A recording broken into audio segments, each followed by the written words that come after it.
In this video on Islamic bookbinding techniques, I'm going to show you how to trim the excess cover material off of your book, clip it, and turn it to the inside. So let's get started. So for this particular combination of a fabric cover material and a fairly thin matte board, I find that 3/8 of an inch generally works fairly well. If you're new to the art, I recommend going with a slightly wider turn-in at first until you get comfortable with it. If you're using a thicker material such as leather or a thicker cover board, then you'll need to go even wider. And I'll show you in a minute the trick I have for making sure that I have chosen a good width before I cut it. And you'll do the same procedure no matter what kind of cover material you're using. So I use a quilter square to make sure that I'm doing everything square, but you can do this with a ruler as well.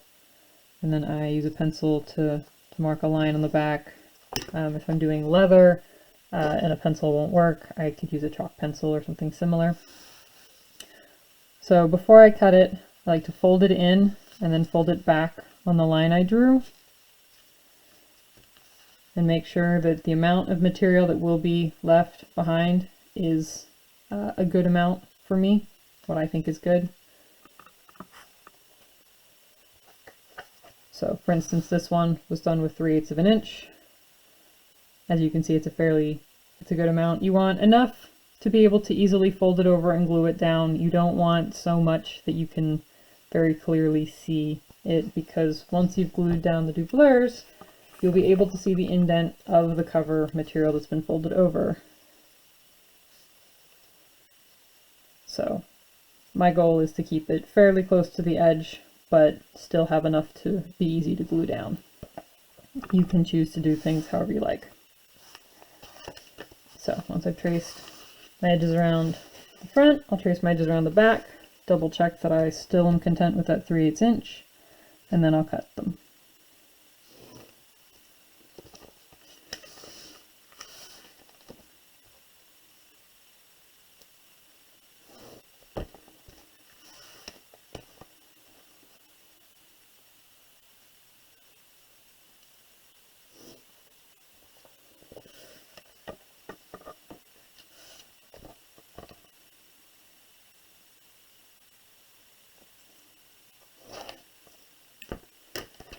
You'll notice I don't bother trying to trace a line at the spine. It gets a little complicated, so I just cut in as straight a line as possible when I get to that point. So I'll spot check on the back cover that I'm content with 3/8 of an inch, and that looks good. So next I'm just going to cut around the line I drew. You want to cut as nice and evenly straight as possible, so sometimes I'll use my quilting square as a straight edge, and I have a rotary cutter. It doesn't work super well on the spine, but it works for everything other than that. But to make it a little easier to show you what I'm doing, I'm using scissors. So when I get to the spine, I just sort of fold it up part way, and I get a fairly straight line there. You aren't going to be able to see the part that's folded in at the spine as easily because it will be hidden in the spine.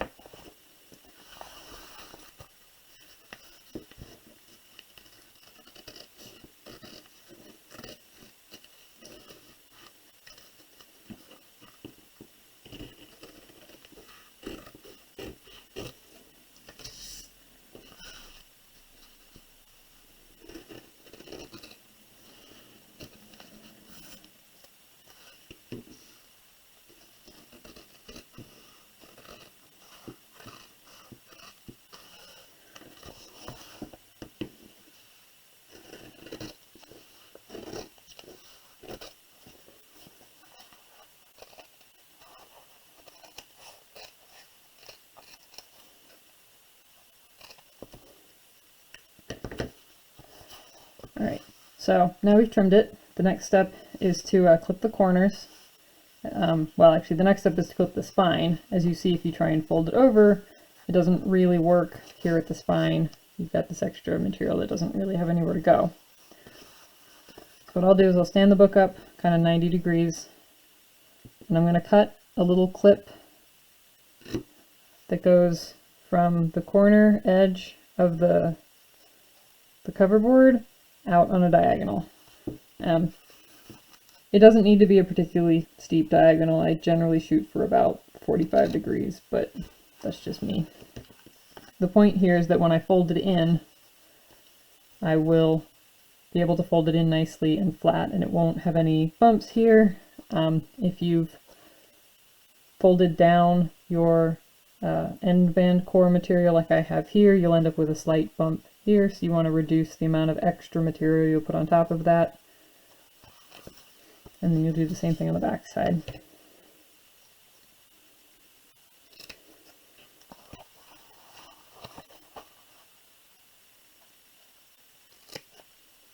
Like that.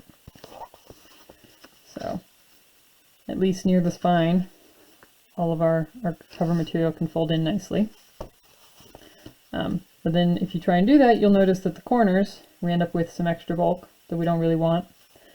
You could simply fold it down, but then you're going to end up with an extra thick bump at the corners, which means your cover won't lay quite as nicely on the book, and it could allow dust or insects in. So we don't want to have that. We want to reduce the amount of extra bulk at the corners. The way I do it is I will fold in on both sides. So I get a nice little crease here, so I know got a nice little crease here.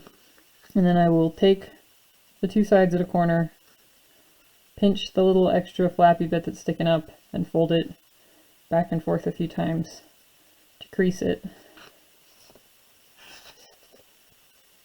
As you can see here, got a nice crease, so I know exactly where to cut. This doesn't work quite as well on leather, so you may have to guess. If in doubt, cut less, because you can always cut more. You can't really put material back on. And ideally, if we cut it perfectly, these two will meet exactly at that corner and there will be no gaps. So gaps would be suboptimal, and there'd be no overlaps, which would also be suboptimal. But depending on your preferred level of perfectionism, it doesn't have to be perfect. And then we do the same thing at the other corner. Get a nice crease. Cut along the crease. In that case, I cut a little bit too far in from the crease, and I'm going to have a little gap there, but that's okay. Doesn't look quite as nice, but it'll work just fine. Then we're going to do the same thing on the back. We're going to fold in these two. Give them a crease. And you notice that we can't quite do that with this envelope flap because it has a little bit of extra bulk here in the middle.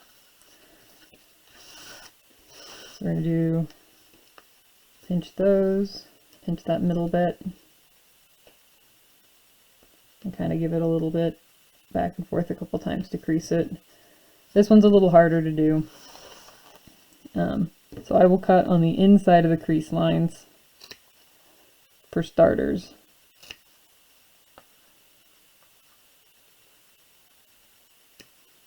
And then fold them over and see how close I got. So in that case, it meets up perfectly at the outer edge and less perfectly further in, but that's fine because that further in part is going to be covered up by the doublure later on, so you won't even see it. And now these will fold flat, so I can do the outer corners. I do these the same way. Get a nice crease. Now before we were cutting a straight line because we had a 90-degree angle. This time we don't have a 90-degree angle corner, so we're cutting on almost a straight line, but a little bit of a not quite straight line, which is why this method is helpful, because you could do the front ones just by cutting a straight corner and leaving a gap here that is the width of your cover board material. But it's a little trickier with these back covers. So I find the fold increase method works more reliably. There we go.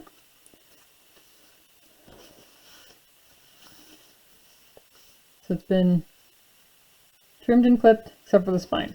So do the spine next. Now you'll notice the way that we cut the spine, it ends up with this triangular shape, these little legs. These little legs have nowhere to fold, so we're going to get rid of them. So we're going to do basically the same thing we did on the other side of the spine, but this time we're going to angle the other way.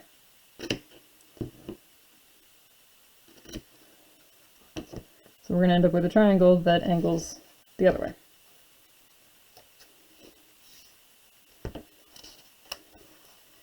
Like this. And the triangle shape just makes it a little bit easier to feed it down and into the spine when we get to that point.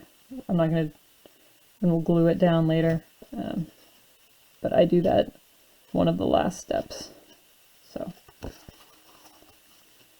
we're going to do the same thing on the other side. Again, we're aiming for the same cut point that we aimed for before, we're just aiming from the other direction. So we're cutting off little triangular pieces, and we're going to end up with a triangular piece.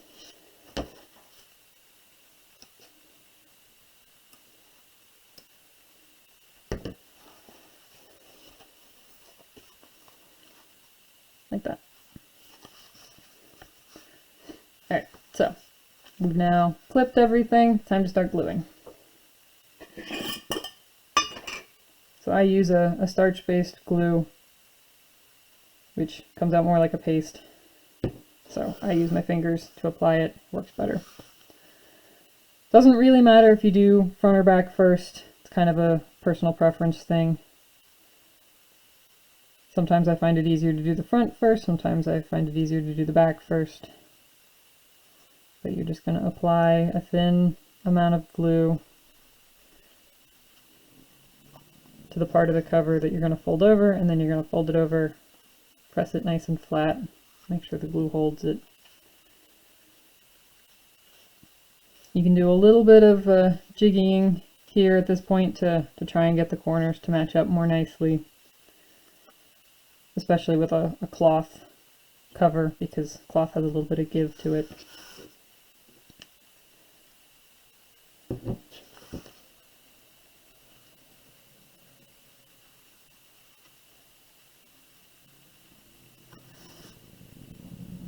And you want to put a little bit of extra glue on it where it's going to overlap the spine lining, because the linen from the spine lining will soak up the moisture and the glue is less effective, so you need a little more of it.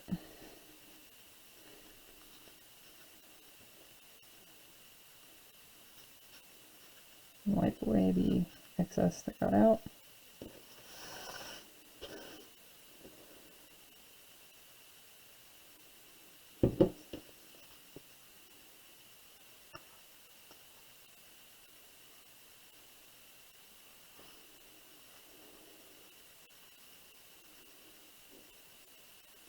And then a little extra for the part that overlaps the spine lining. And then fold it in.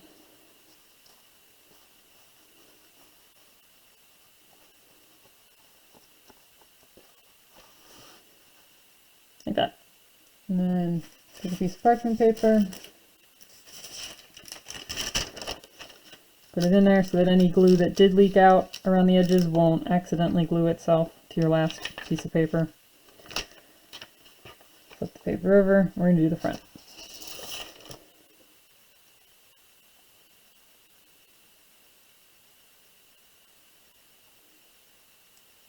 If the glue decides to cooperate.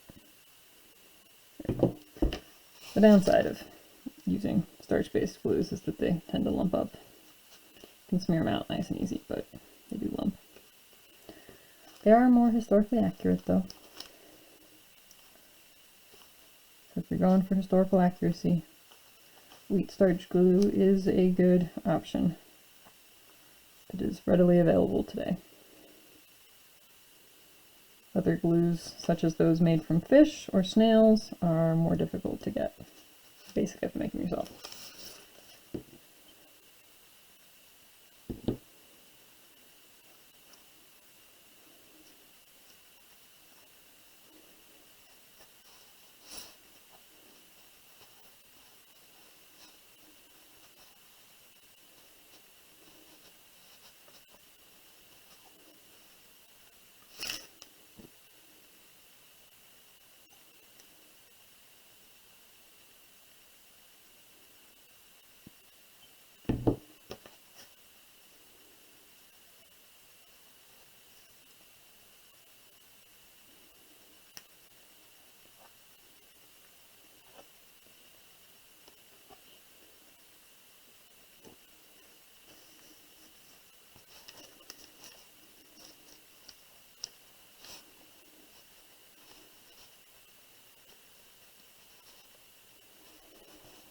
And if the cover's popping up at the corner, you just put a little more glue. That happens a lot. Like I said, the spine lining tends to suck up the glue. Just need a little extra.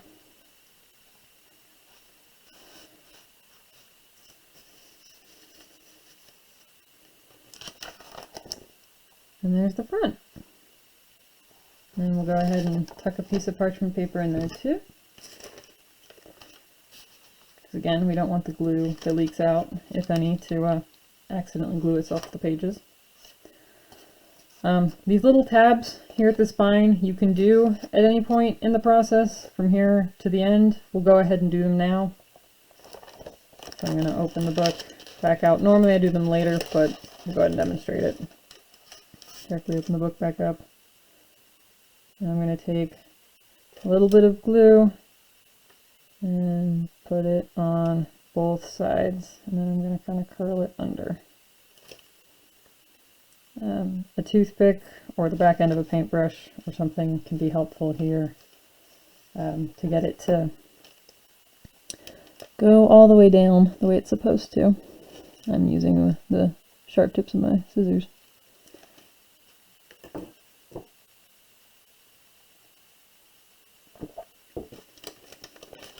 So, like that. And then we're going to flip it upside down. We're going to do the other side.